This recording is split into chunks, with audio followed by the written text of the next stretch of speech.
Greetings, everyone. This is the Hipster Snack, and today we are here with Master Dutaku. I have not, in fact, actually gathered all the Dragon Balls. Not yet. We're working on it. Nope. And Yep. we are here today with another episode of the Tomodachi Bros podcast, Season 3. And we are going to do something a little bit closer to our roots today, in that we're going to talk about some anime for you guys. I want to, pull back the curtain a little bit. Let's show, the dear readers how the sausage is made. And so basically the way each of these podcasts goes is we all kind of just are there. And it's like, so what are we going to talk about? Usually it's like the night before. And we'll just throw out, topics until more or less we all have consensus. The problem being is a lot of times usually what happens is I literally will just throw something out and then inevitably, everyone kind of goes, oh yeah, that's fine. And sometimes this works. Sometimes I get situations like me just kind of tongue in cheek going, oh yeah, let's talk about waifus. And everyone's like, oh yeah, okay. And I'm like, wait, really? Wait, you guys took me seriously? Taku said. Snack just kind of nods. It's like, yeah, all right. Yeah, so I guess the moral of this story is don't play brinksmanship with obtuse friends, because don't play chicken with that truck if you're not 100% sure that truck is gonna stop. Yeah, if they're completely clueless as that you're playing chicken, you're gonna drive right off that cliff. So basically what happened this time though was the fact that the professor here was like, yeah, so let's talk about anime, and we could talk about like different shows we like or different comics we like, of like a particular theme or genre, like, slice of life or battle shonen. And I'm like, well, with options like that, of course we have to talk about battle shonen. Well, of course, because it's like one of our favorite genres, if you guys haven't noticed the pattern. we like it an awful lot, is what I'm saying. Yeah. So that's actually, how most of our podcasts start. Yep. At least in conception. Yeah, usually it takes a small spark, and then we just like, let's take an idea like that and just kind of run with a theme. And yeah, we have decided to talk Battle Shonen because Battle Shonen's pretty great. Mm-hmm. And also, we have gone on a 2-year time skip training arc. Yeah. And we now have super duper ooper Saiyan purple. Ah, you fool. I have moved on to, super blooper Saiyan square. Not squared like mathematical squares in the shape. Oh man, if only I had more power so I could become super duper Saiyan Pentagon. That would be something. Yeah, there's a lot of people who like the Donghon Battle Shonen, and yeah, it shares a lot of the same themes. But I'm going to defend it right here and now. Battle Shonen is loved because I think the themes found within it are basically universal. The constant, the sense of constant improvement, always working towards making a better version of yourself than you were yesterday, resonates with people. That's why, like, Dragon Ball basically shatters all sense of cultural perception. It doesn't matter the country or the background. They see Goku being like, yeah, I need to be strong so I can take on any challenge. And they look at those positive aspects, like we talked about in our Heroes episode, if you guys will remember, looking at the positive aspects of Goku's character and embodying the best elements therein. Being like, yeah, I can be better. I can improve no matter where the starting point is. And I think that really hits home with people. I think that's why the genre is as massive as it is. I think that's why it's been as popular as it is. And I think that's why it's going to remain a very popular genre moving forward. That, and also I honestly think there's some kind of weird lizard part of the male human brain which goes punching people that good. So No, there's definitely that. There is that monkey brain where seeing two roughly equal forces clash, it's just cool. It's the basis for action films. Like, this concept predates modern animation techniques. Like, you go back into the ancient epics, going back as far as the Epic of Gilgamesh, you see this. And Gilgamesh and Enkidu are like, haha, I am super strong. It's like, well, I'm super strong too. And they fight. And they're like, hey, I have a better idea. Let's team up and fight someone else. And they're like, oh, yeah, let's do it. Like, this is ingrained into the I don't know, would you call it the collective consciousness? It's something in the human nature, for sure. there definitely is a reason why Gilgamesh and Enkidu are considered the first heroes, at least in certain, you know, understandings of society. So yeah, no, I think there is something like archetypal if you want to go into Jungian psychology. And honestly, I have some misgivings about Jungian psychology, but people seem to like it. So Yeah, there's some truth to it. I think there's something there, but maybe the way the exact execution is maybe a little off the mark. I don't know. yeah. It kind of feels like at least part of it's right, but it also kind of feels like at least part of it's wrong. I don't know. It's hard for me to even articulate. That could be perhaps the same could be said of all psychology. there's something there. Now, I tend to spearhead these things. Why don't you launch into the first one you want to talk about? I'll let you go first today. I was thinking about what I wanted to do. Inevitably, the first thing this was an interesting. Okay, and once again, we're going to peel back the curtain a little bit, and we are now going to get a sneak peek into the mind of Bitaku. The next words out of your mouth are going to be, "It's Medaka Box." Well, you see, yes, my first thing was I was going to go, well, inevitably, this is going to allow me to talk about Medaka Box. But then I started going, yes, but see, I've already talked about Medaka Box a lot. And what other shows could I talk about that would be interesting to people and are also modern enough? Because if I start talking about Fist North Star, everyone is going to go, wait, that's old though. And you kids who say that, watch a black and white movie sometime. It'll do you good. 'Twas beauty that killed the beast. Spoilers for like a 100-year-old movie. And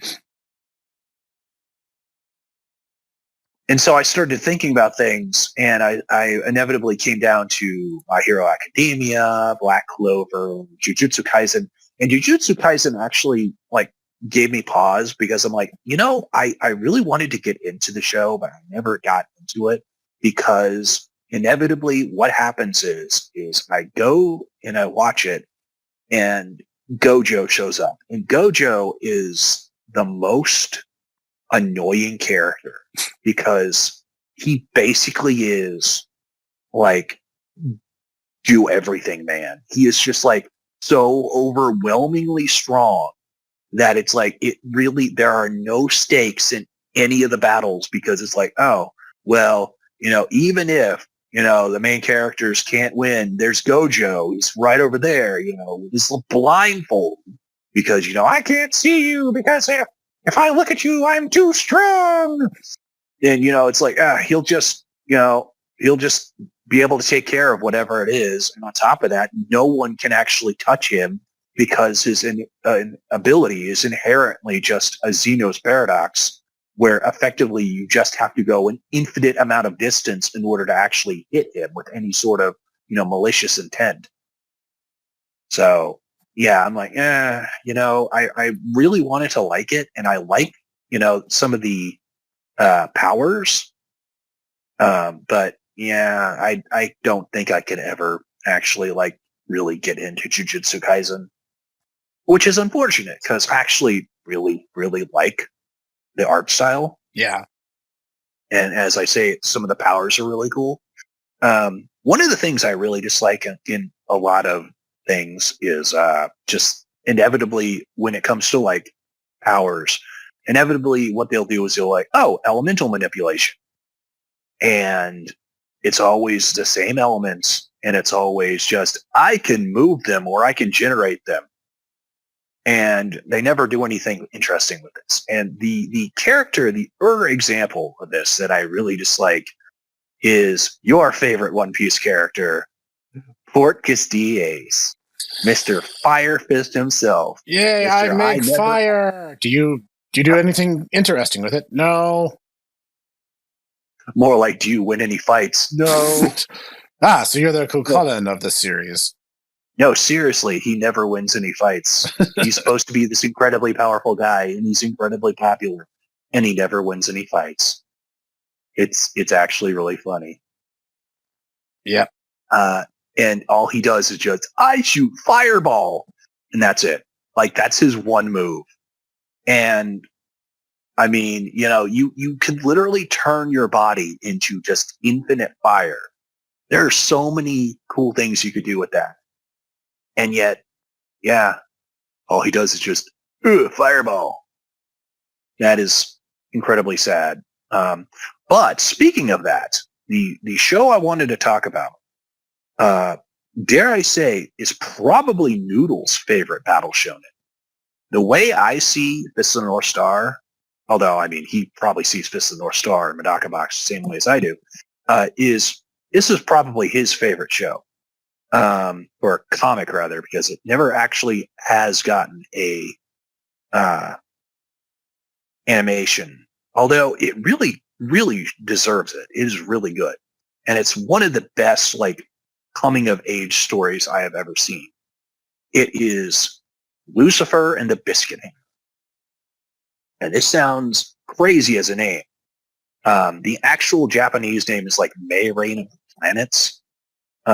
And the entire thing basically boils down to there's this young man in college who hates the world. He hates the world. His grandfather just like screwed him up. His father died because he was a private investigator. He died on the job. And just, he hates the world. And then suddenly this talking lizard just shows up. And it's like, you have been chosen by the princess. You are going to save the world from an evil wizard.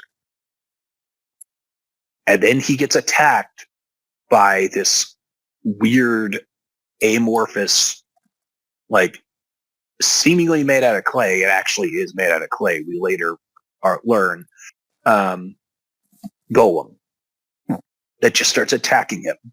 And the thing is impossibly strong, impossibly tough. And he has to actually trick it to fall off a cliff in order to kill itself. But he, basically has to fend off attacks from these strange golems, all while just going, I hate the world. I hate the stupid world, stupid society, stupid everything, except that he later meets the princess that he's supposed to save, who is this girl about his age, who is dying of, I want to say, cancer. She has a very late stage cancer. She was basically born with it, and she is going to die in the next couple years. Except that she too was given a supernatural power from somewhere in order to stop this evil wizard. And so it's this, these two, and the entire thing with the princess is that she wants to destroy the world because she loves the world so much that she's going to die. And so she's like, you know what? No, I don't want anyone else to have the world. I'm going to destroy it. And this guy who hates the world is like, yes, I will join you. I am going to destroy the world for you. And it is so good. It is so good, and I really want to talk and explain some of the twists with it, but I don't want to spoil it because just reading it is really, really good. And I hate the fact that it had like such a limited run in English. The entire thing is available in English. In fact, Noodle has the entire thing in English. But oh my gosh, it is so, so good. Um, if you're familiar, if you're ever curious, Professor, the reason why whenever Noodle starts GMing, he is brought up like the Dog Knight or like the Mouse Knight. Is that's actually a convention from Lucifer and the Biscuit Hammer, because there are about 12 knights who are all supposed to defend the princess, Right. and they all have guardian animals. So the main character, whose name eludes me, let me look it up real quick. He's the Lizard Knight, and then there's like the Dog Knight, who actually kind of becomes the mentor for the main character. Right. There's like the Swordfish Knight. There's the Mouse Knight. Biscuit Hammer animated series. Holy crap! It actually does have an animated series. Wow. I'm gonna have to tell Noodle about this. Dang. Wonder if he knows about that. Yuhi, that's his name. Yuhi Amiyana. That's his name. And yes, he is the Lizard Knight. And then there is the Dog Knight. There is the Crow Knight. There's the Horse Knight, the Snake Knight, the Owl Knight.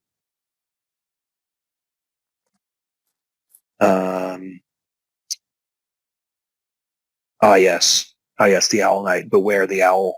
That was a big thing. Is that I'm gonna do a major spoiler here, and this is gonna be the one spoiler. And the Dog Knight, the mentor, basically is one of the first people who is able to take on the golems that the evil wizard has, the evil wizard Animus. And he is able to do so because he is such a prodigy of jujitsu. He is able to fight them hand to hand.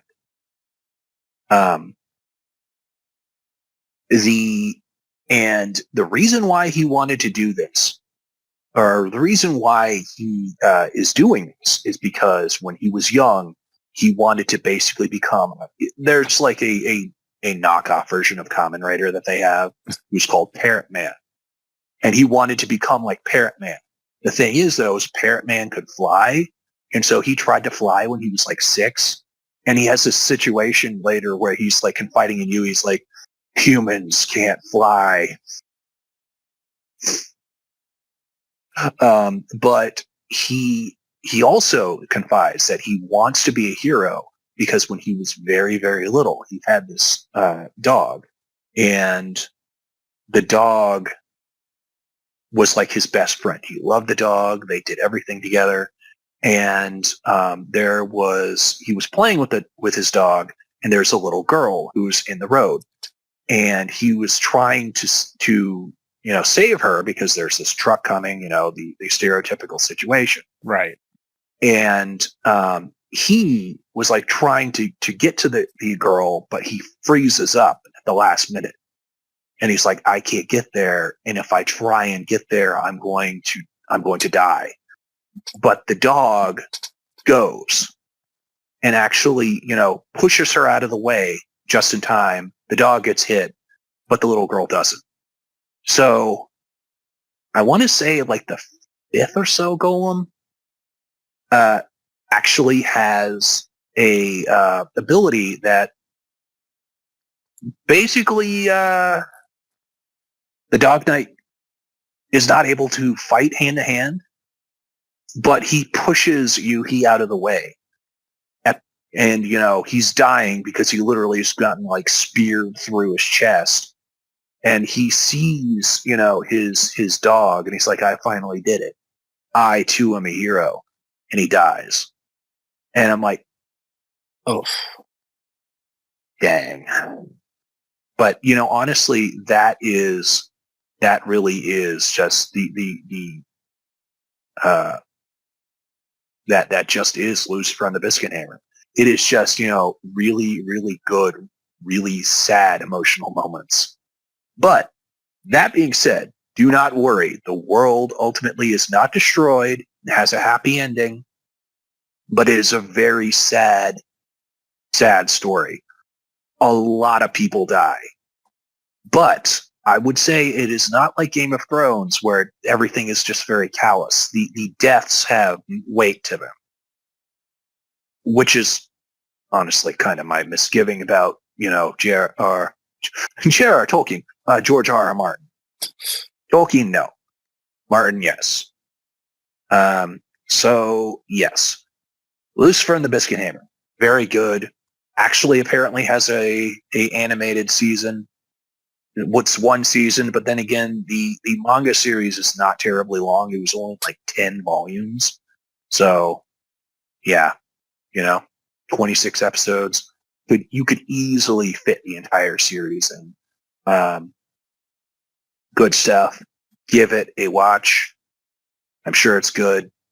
The manga is really good. There. All right. No, that does sound intriguing. I remember you mentioning this one to me before, not on the podcast, but just when we were talking.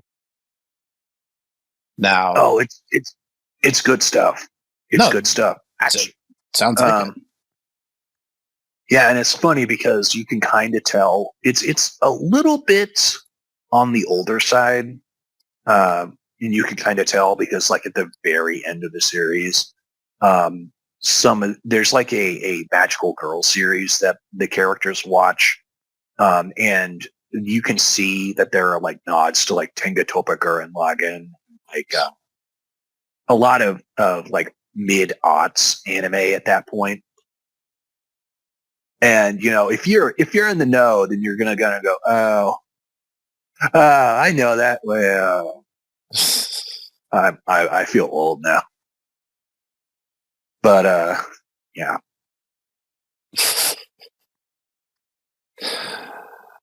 That's yeah.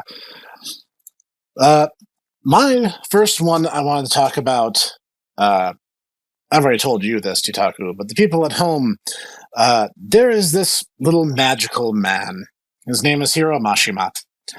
And every so often, Hiro Mashima gets this urge to write a story. And the story is, in many ways, always different, and in many ways, always the same. But I discovered him not through his very popular work Fairy Tail, but from the series that predates Fairy Tail. Specifically, one Groove Adventure Rave in Japan and Rave Master internationally. And Rave Master is a 35-volume manga series that has been fully localized and a 2-season anime.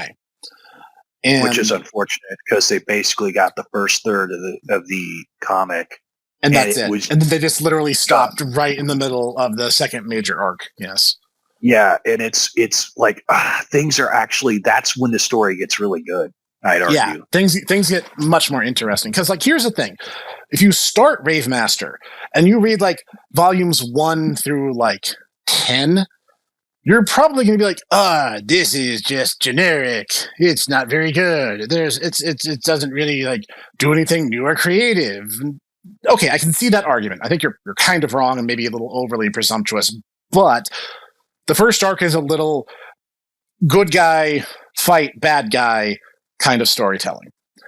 Are you saying that the entire battle of Demon Card up through King is kind of formulaic, and the fact that after they kill who was supposed to be the big bad, things of the entire series, and then everything just goes completely insane? Yes. Yes, it did. Because here's the thing: the entire setup is, and again, we're just gonna put like a bulk spoiler warning at the front end of this because Rave Master has been out. Rave Master finished its dubbed run for both manga and anime form when we were in college. So you've had your chance. Okay. I was about to say you collected the entire series. I did. You still have it, too? Yes. It is one of my favorite manga series, and I love it. And just so good.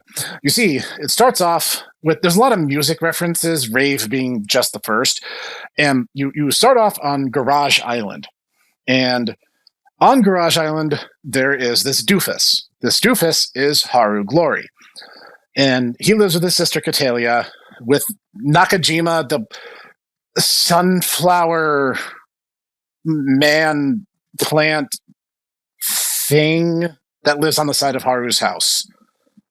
And one day, Haru is out fishing, and he pulls up this little snowman dog bug thing named Plu. And Haru's not really sure what to make of it and tries to name it Shabataro, and everyone makes fun of him for it. Along the way, he meets this old traveling man named Shiba. And Shiba's like, oh, Plu is mine. He and I traveled together, but he's not really a pet. He's more like my friend. And Haru's like, I don't follow. And Shiba's like, okay, you got to understand. A long, long time ago, there was a battle between a warrior who held the 5 Rave Stones and then the Demon Card who used the Darkbring. They were dubbed as the Shadow Stones in the anime version for some reason. It's Darkbring. So, Rave Stone's good, Darkbring bad. Darkbrings basically are just black stones, and if you have one, it gives you magic powers. And they can be literally anything. But inevitably what happens is if you start to use them, you basically become slowly evil because it corrupts you. Yeah, the power goes to your head, and generally it brings out your worst personality traits, whereas the Rave Stones are pure stones and do not do that. But you have to basically have your stuff together in order to use them properly. So Shiba's like, okay, here's the deal. My actual identity is Sword Saint Shiba, and 50 years ago, I fought the Mother Darkbring, the creator of all Darkbring, and thought that I saved the world. When I did this, 1/10 of the planet exploded. Just poof, gone. And he's like, okay, so I lost 4 of the Rave Stones because of this incident, but I have one of them, and I have the sword that it belongs to. The sword is the 10 Commandments, which I believe the anime also called the 10 Powers, which, I mean, fair enough, but the idea is if you insert the main Rave, Shiba's Rave Stone, into the sword can change shape based on the user's will, and the sword has, well, 10 forms. And Haru's like, that's awesome. That's super cool. What does this have to do with me? And she was like, dude, I'm old. I'm looking for a successor. And I need someone I can rely on. And you have proven yourself repeatedly to be a very good person. And you need to pick up the fight where I left it off. And it turns out... Yeah, basically, Blue chose him. Yeah. Blue is the, rave beast, and he was chosen by Blue. Yes. And... you have to have certain qualities. I believe it's like a courageous soul, a kind heart, and the ability to make friends where no one saw the potential for it. Or the big things you need. And if you own the Rave, you become the Rave Master. The stones resonate with you, you can command them, and the Rave Stones have the power to shatter Darkbring. So, Haru gets the They're the only things that can do that too, by the way. The Darkbring will regenerate endlessly otherwise. Yep. You smash it with a hammer, it'll just pull itself back together again. And then Haru goes out into the wide world, which is full of music puns, and meets this girl, Ellie. And Ellie has magic powers, not important until the second major arc, doesn't really come up very much in the first. Like I said, the first arc, the King arc, the Demon Card arc, the big crux of everything is that Haru's father was a man named Gale Glory. And we know that Demon Card was established by a man named Gale. And for a little bit, for 15 minutes, we're led to believe that it might be Gale Glory. And then it's oh wait, no, it's Gale Rare Groove. And then it's like, oh, wait a minute. It was both of them because they were childhood friends and they formed Demon Card together. But the idea was that Demon Card killed monsters. Yeah, Demon Card was the good guy originally. Yeah, it was supposed to be Demon Guard. And they messed up on the sign and they didn't have the money to fix it, so they rolled with it. That is the literal in-universe explanation for that, by the way. Mashima Sensei does not feel the need to take himself super seriously all the time. Which is funny because his shows tend to be like, be kind of slapstick and also incredibly maudlin. Yeah. Like, yeah. They're explaining this. Meanwhile, at the very end, immediately after this, Gale, Haru's father, is like, well, I have to use this one move, which I have to see the blue sky in order to use. Sword of the Infinite Sky. Oh, yeah, by the way, because I use this, I die now. Bye, son. It's like, Dad, I just found you. Literally just found you after like 20 years. It wasn't 20. I think it was 15. I think Haru was 5 when he left. But yeah, it's like, I just found you again. What the crap? And yeah, King is like, King is Gale Rare Groove, by the way. That's a thing. He decides... King is just like his code name within the organization of Demon Card. So he's just like, I'm going to use these Darkbring to enact my will, and I will make the world a better place. Why? His wife died, and he is super, super bummed about it. And he's going to take it out on everyone else. And also, their son might be the literal reincarnation of literal actual Satan, kind of a thing. So King creates basically... Yeah. I said, yeah. Yeah. I mean, considering that he's in like super, super, super they duper out. Built a super prison just to contain him. Yeah. Yeah, this little toddler boy, and they're like, yeah, this little toddler who will never see the light of day. And he starts talking to himself. Wait, that's weird. Who is he talking to? Yeah, Mom. Wait, Mom? Wait, what Mom? Yeah, the Mother Darkbring. That's my mom. I'm sorry. What? Yeah, also, I'm blowing up this whole prison right now. What? Man, I forget what the Mother Darkbring's name is. It's like really, really, really. It's like not something you'd expect. Yeah, it was something. I can't remember. It has a kind of a weird name, like a little bit more mundane than you'd expect. Because, like, some of the names... Okay, let's talk about the naming convention in Mashima's work. Haru's default sword form is called Ison Meteor.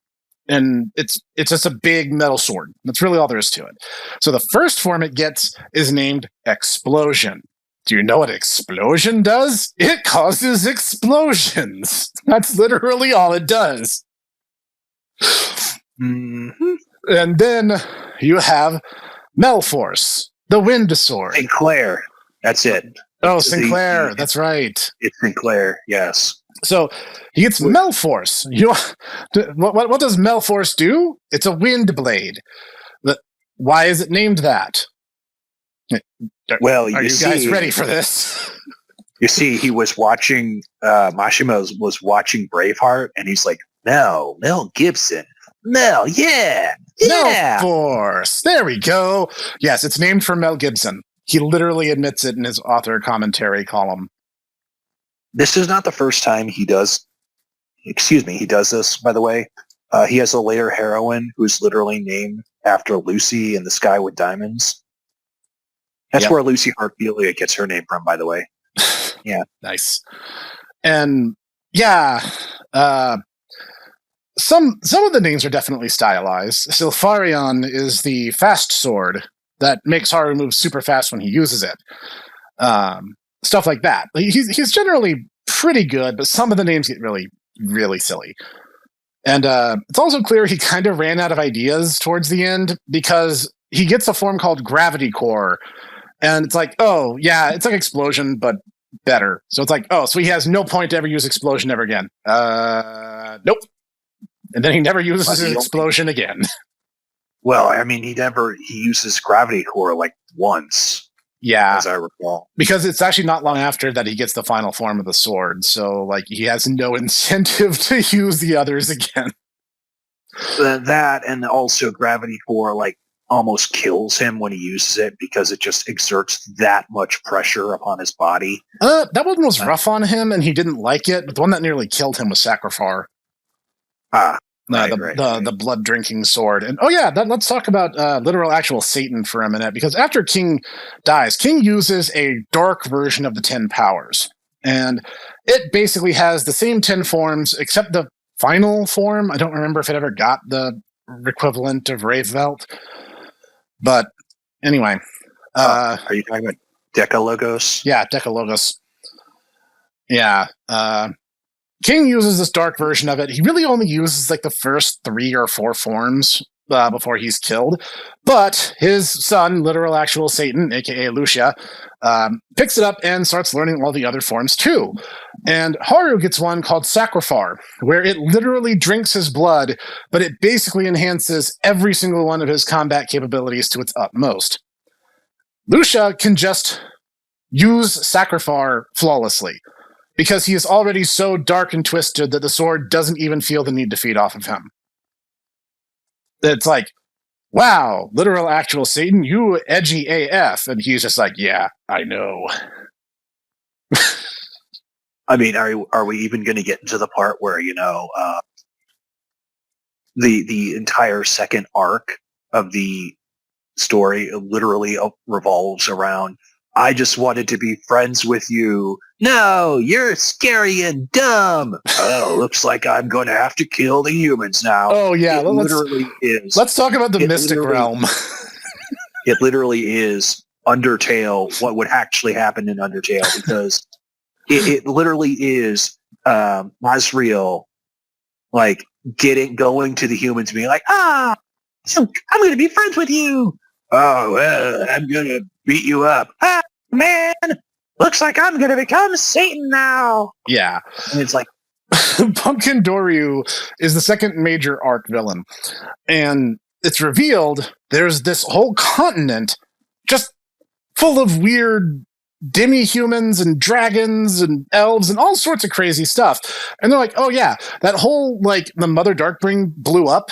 That happened on our continent.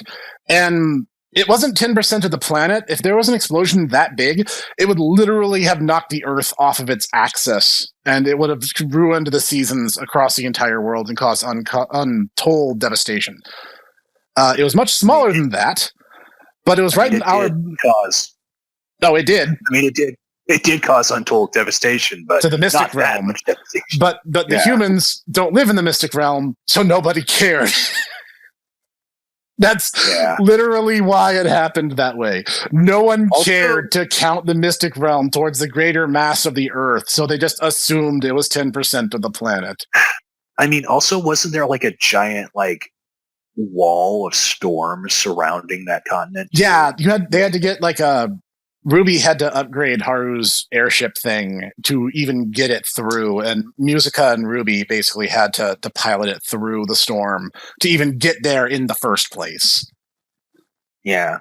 So, yeah. And Pumpkin Doryu is just like, the humans bullied me, but now I'll be the one doing the bullying. It's like, if you didn't wear a pumpkin on your head, maybe people would bully you less. And he's like, no, this is my style now. It is so great. He basically has a bunch of Hammer movie monsters as his minions. And honestly, he has one of the best battles in the entire series, because my boy, Let, actually, like, goes from being just I am cool to actually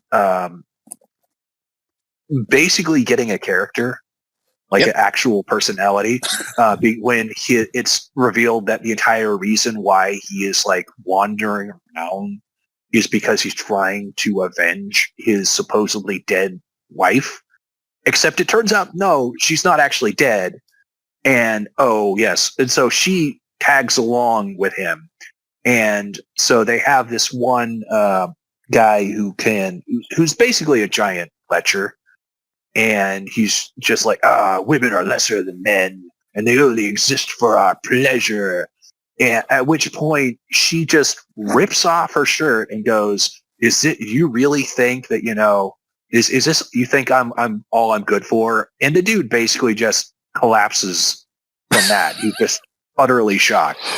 I mean, and Julia just does not care at all. No, she does not. The best part is, like, I can't believe you skipped this, Itaku-san, because this part is so good.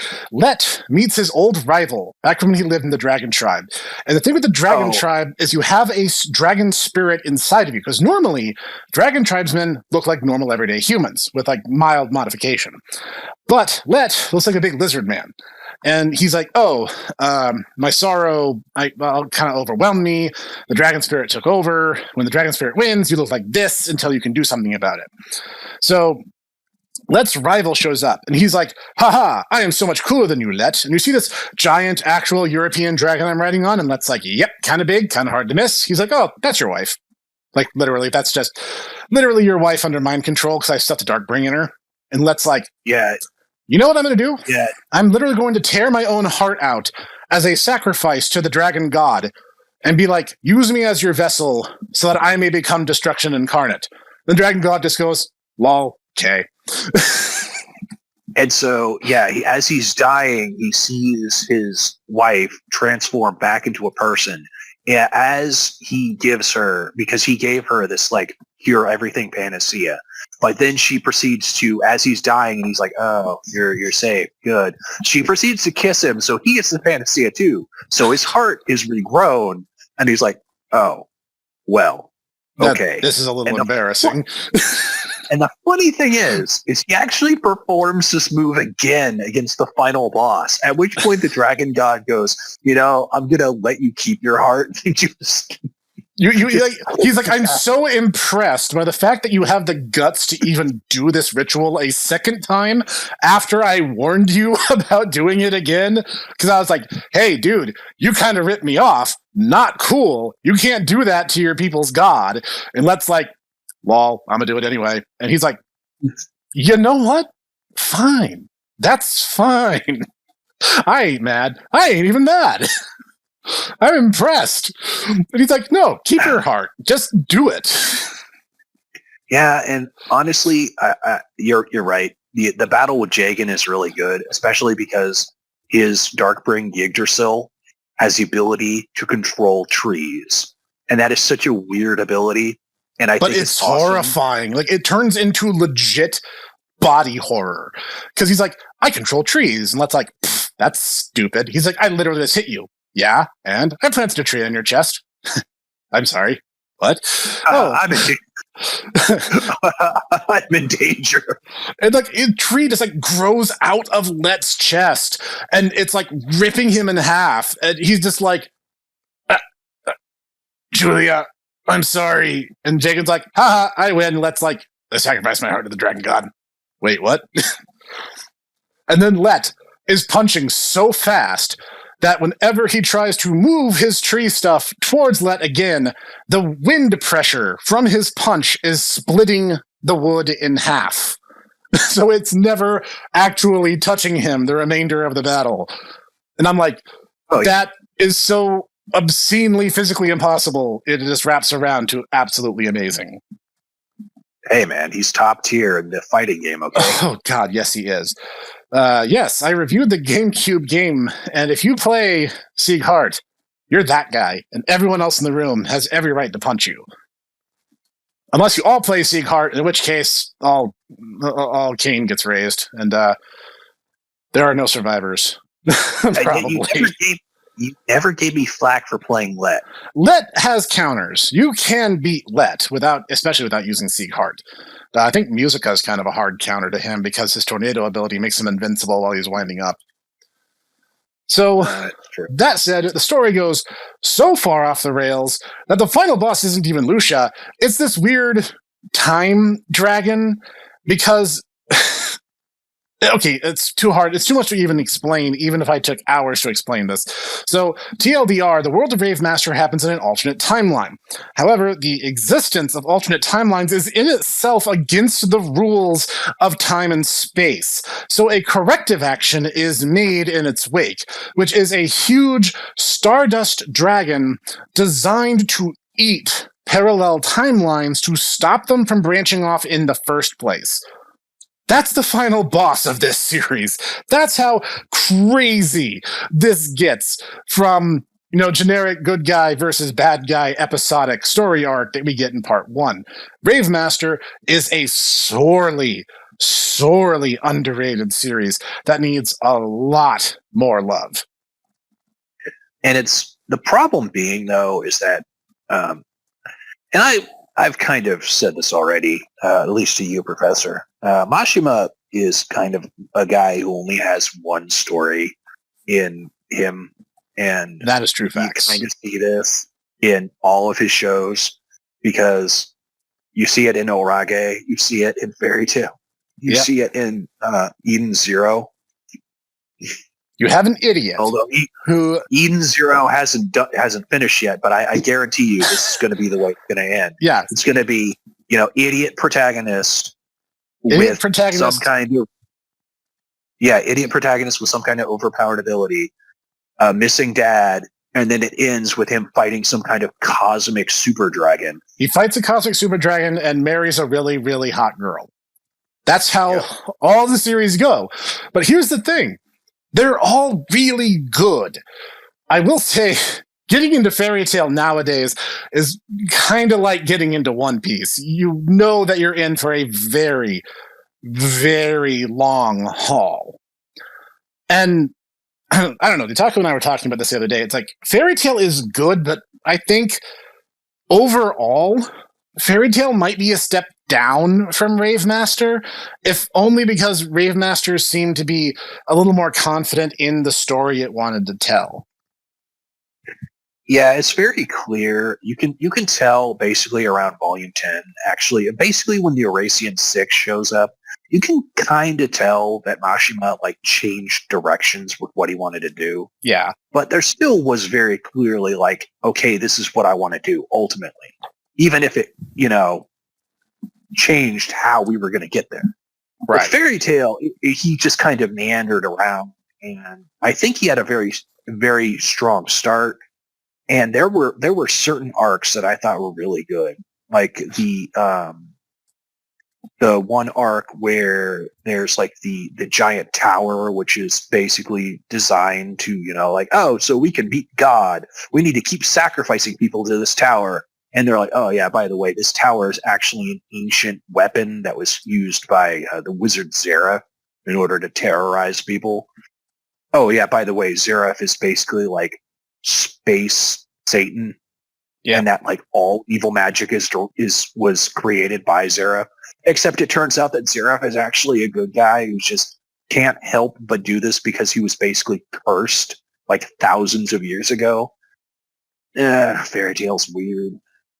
I would argue it's good, but Rave Master has a much tighter through line. So take that for what you guys think you will. I think Eden Zero ultimately, though, is probably the best version of this particular story, especially considering that basically they took the entire aspect of here's the missing dad, except they turned the missing dad into the ultimate villain. Yeah. And so I think that really, honestly, I think they should have, in Rave Master, had Gale be the final villain and actually had Gale Glory be the big bad the whole time. That would have been really good. Yep.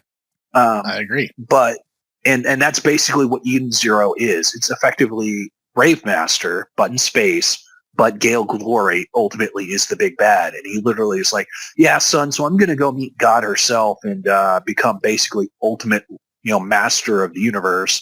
So catch you on the flip side. Bye. Bye. Wait, Dad, why did you betray us? I'm sorry, son. I can't hear you over becoming God.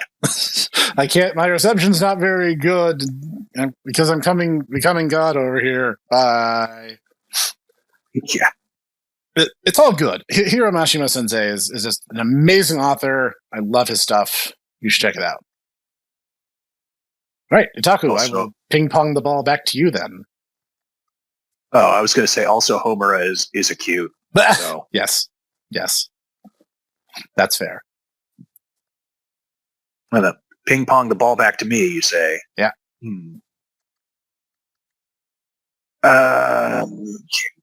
Well, I mean, speaking of One Piece, actually, I have gotten actually back into One Piece, partially. Excuse me. Partially thanks to you, there, Professor.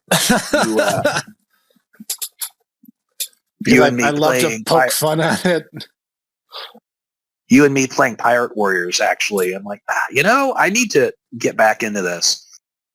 And then my parents started watching the Netflix show. Like, and so I'm like, oh yeah, this happens, and this happens, and this is related to this, and they're like, what? So I actually started collecting the manga again, and I'm like, if I'm gonna like get into the series, I am not gonna give Toei the time of day because the Toei anime is awful. There are bits of it that are good, but by and large, it is not good, and it is like the most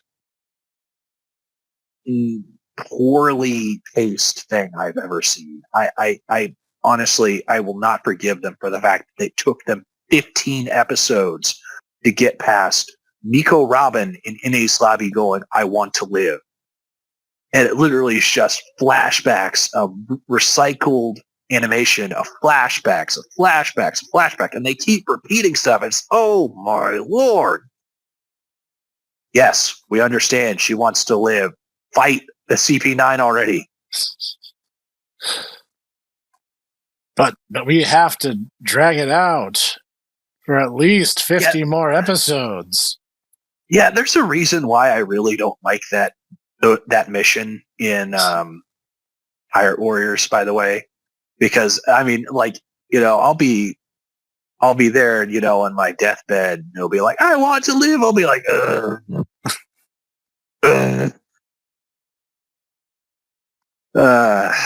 jeez. But that being said, One Piece is actually good, and honestly, I feel like I have misappraised it because I'm like, yes, it is long. Yes, it is overrated, but I will argue that it is still actually really, really good. And honestly, it is like, I was like, there are complexities and nuances to this that even I, as a weeaboo autistic weirdo, did not really appreciate. That's fair. Also, Oda is like, is actually really funny because he his like Q&A section that he has in the collected volumes is just really funny. Like he has this one bit where he's like, Oda Sensei, I want this one character who's just like this one-off, like goofy mascot looking character. He's like, oh, okay. Oda Sensei, I'm this one character's son. Like, oh, okay. And he's like, Oda Sensei, can I have the mascot character? He's like, well, I don't know. You're going to have to ask his son. Like, wow. That's pretty good, actually. Yeah. So. That's good. Yeah. I like that. Yeah. And honestly, a lot of the new stuff is like really interesting. Like the entire big reveal about, the gum gum fruit actually being the Nika fruit. And I'm like, I know this is a giant ass pole, but I'm like, this is actually a really good giant ass pole. So I'm gonna allow you to have this because basically this turns him from being I'm the rubber man to I'm the lucky Oswald, the lucky rabbit, the rubber hose man. Yep. Which, yeah, it's like if you know, you know.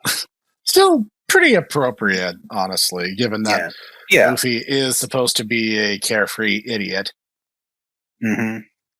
No, I mean becoming the fun-loving god of liberation, I think, is a fitting thing for him. Yeah, no, definitely. Yeah. Now, the problem being, though, is now I'm constantly getting like, top 10, devil fruits that we want to see, from CBR now. And that's like in my feed. And I'm like, I just want funny cats and gotcha games. I don't want like top 10 admirals, right? And like 9 of them come from filler arcs that are not canon. Don't you love that?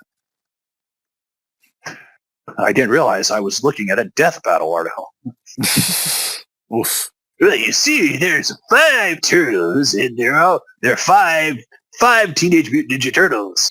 All 5 of them. 5 of them from the IDW comic. I'm going to apply a cheese grater to your face. There's Leonardo, Donatello, Michelangelo, Raphael, and Greg, and Jeffrey, and Georgia, and my friend Timmy. The cringe is real. That's my favorite turtle, my friend Timmy. My friend Timmy. Yes, of course. That's everyone's favorite turtle. Is he lounge lizards? Is he a friend of lounge lizards though? He's friend to all. That has been that's canon. Because I said it's canon, ergo it's canon. That's how this works. Especially if it contradicts other canon.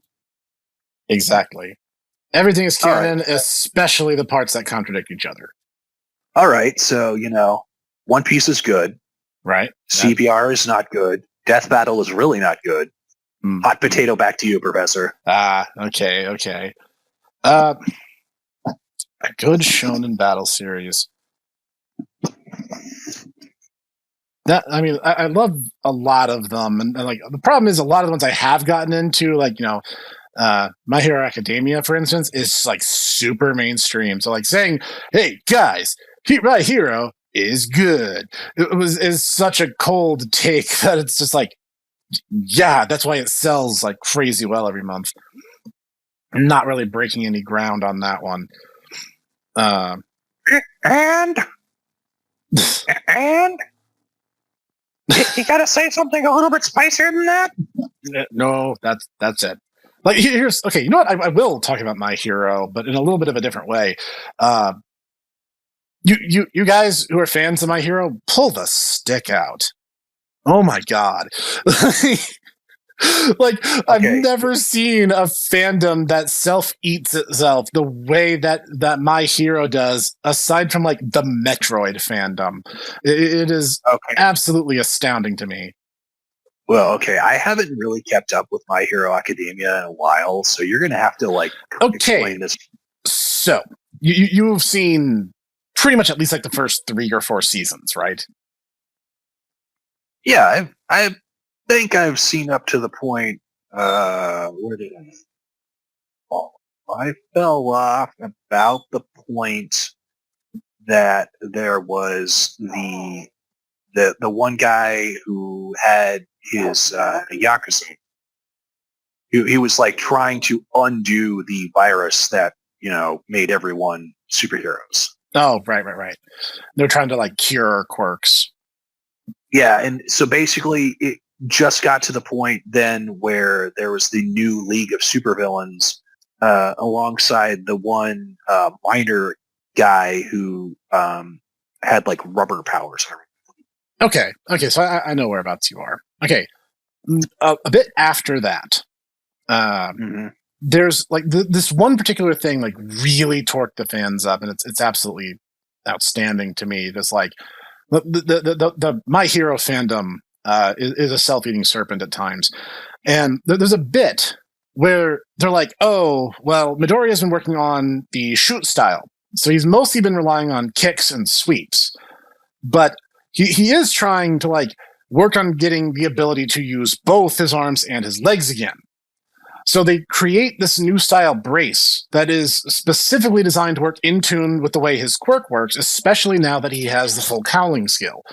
And like people flew off the handle about this. They're like, "Oh my god, they're undoing this whole arc, and oh my god, they're ruining everything." Like, guys, it's a perfectly plausible explanation that a hero might want to be able to throw a punch now and then.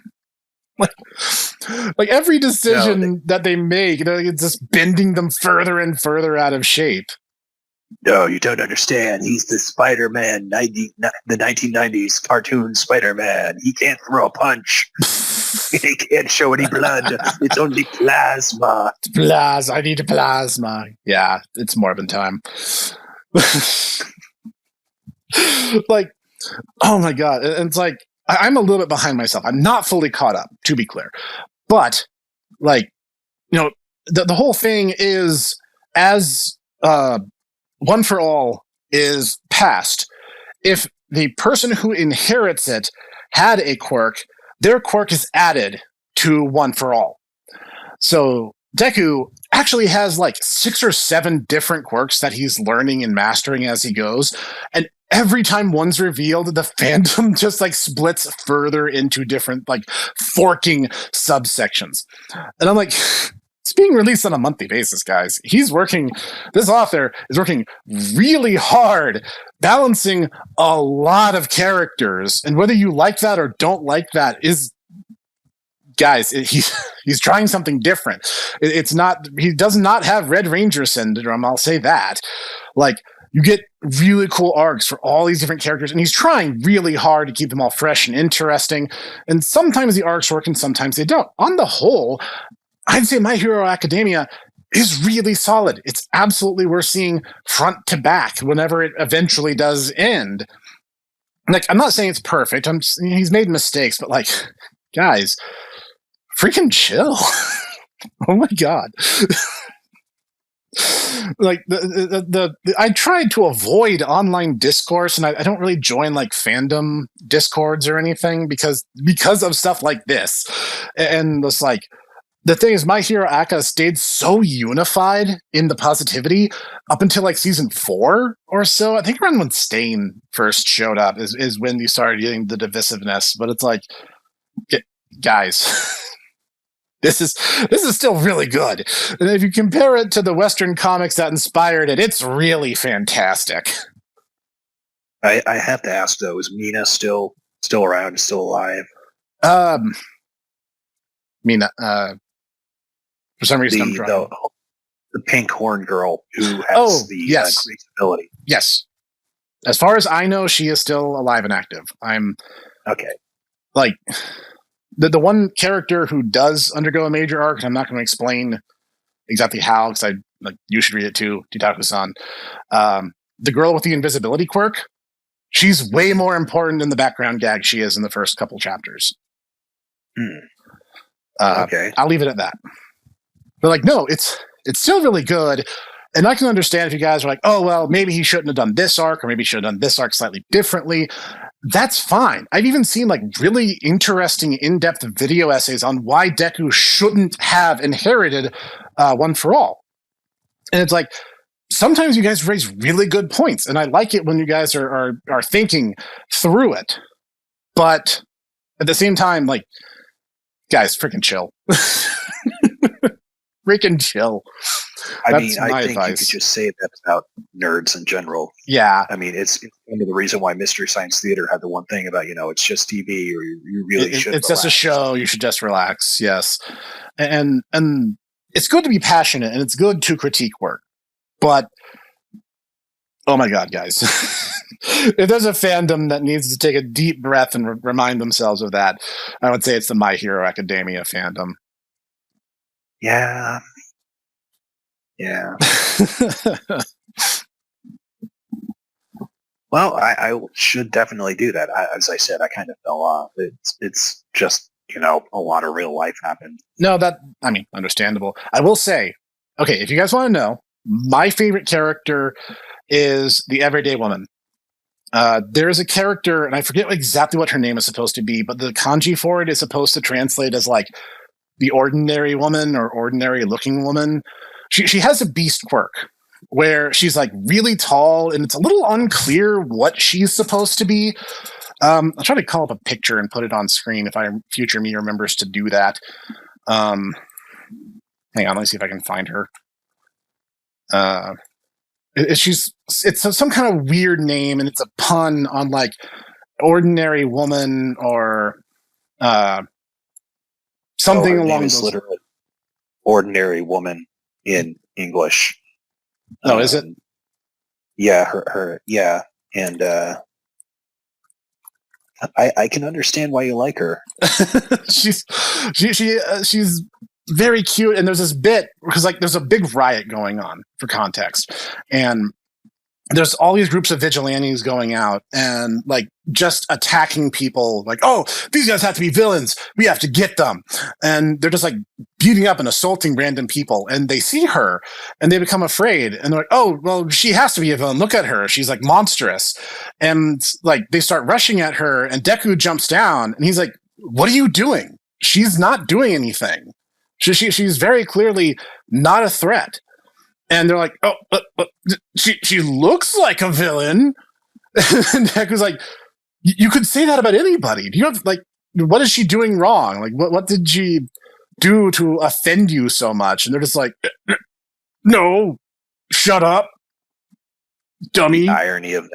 The irony of the fact that Deku in Jump Force will literally jump in when he's playing against Piccolo and declare him a villain. I mean, that's a continuity gag. That's for longtime fans of like Dragon Ball Classic, back when he was actually a villain.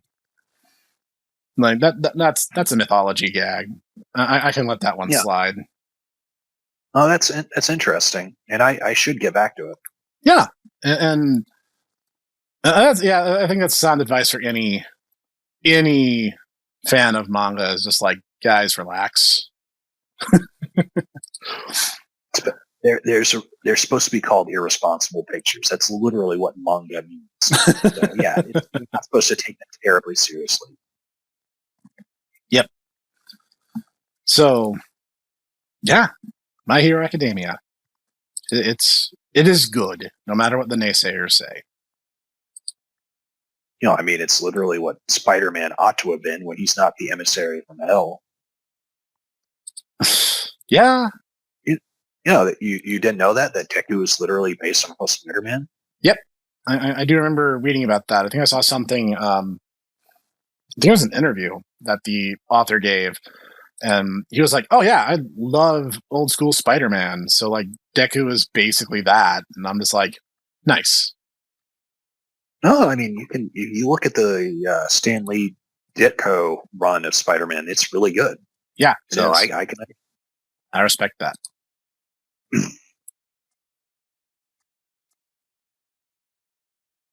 So what about you, Ditaku? Do you have another one to share? Actually, I need to get going. My family just got back. I should probably help them with dinner. Nah, I understand. No, thank you all for joining us for another anime-themed episode of the Tomodachi Bros podcast. And thank you, Ditaku, for joining me on this discussion. Don't worry. We'll gather the Dragon Balls next time. We will. We totally will. It's going to be great. So, thank you guys again for watching. In the description of every video, every single time, we have a huge list of social media accounts that you can follow the podcast and us separately on. It's always there. Check it out. Season 2 coming soon. You know the rest. Thank you, and we'll see you next time.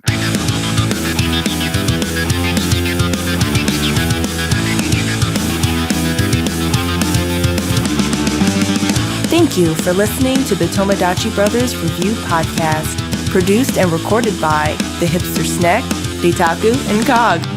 Sound design and editing by executive producer Sean Taylor Brown with Cog Sound Engineering.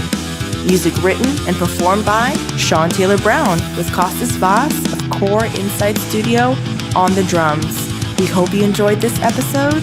See you next time.